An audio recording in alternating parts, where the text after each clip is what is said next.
Eto, hindi pa ako papasok ngayong year. Hindi pa ako papasok. Pero next year makakapasok na ako. Kailangan ko rin pag-ipunan to. So ayan, may application na tayo. And pagkatapos ng application, early, dapat maka-take ako ng entrance exam, ganyan. So we will see what happen next. And I need to get all those requirements in Mindanao and Cotabato City. And also, ang mahal ng tuition sa Notre Dame. Bakit ganun? Kaya pala maraming mga estudyante dito na nag-aaral. So, ito yung view dito.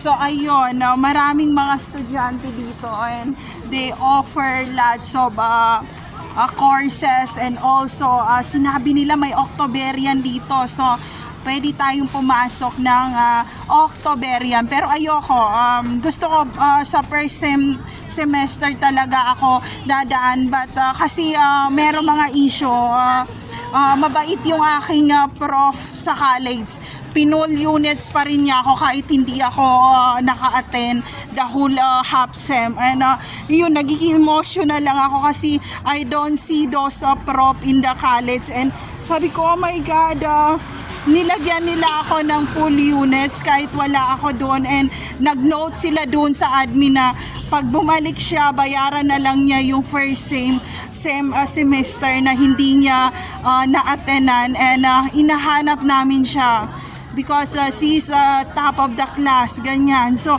ayun yung chance natin. So, huyo na kayo ngayong pagpasok ko ng college, ha? Huwag ako, hinihingal ako.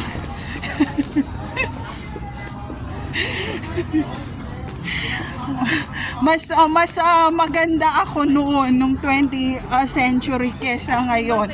Medyo napapango ang ilong ko ngayon, eh.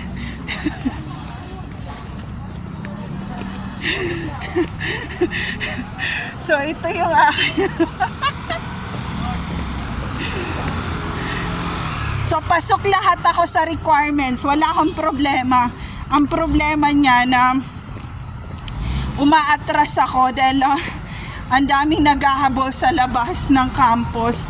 And ayun, behave na ako, hindi ko na sabihin kung anong nangyari, basta nangyari na yon.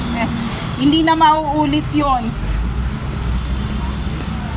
Kukunin ko muna yung laptop and mag-upload na naman ako. So, ayun.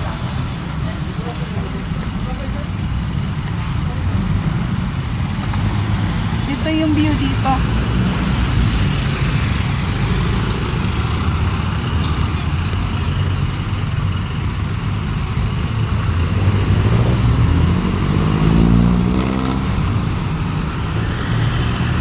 So sa UP, hindi nila sinabi kung magkano yung tuition. And tatanungin ko ang UP kung magkano yung tuition kasi dapat sa university tayo lahat papasok para legit lahat ng papeles. So ayun, I just wanna share, friends.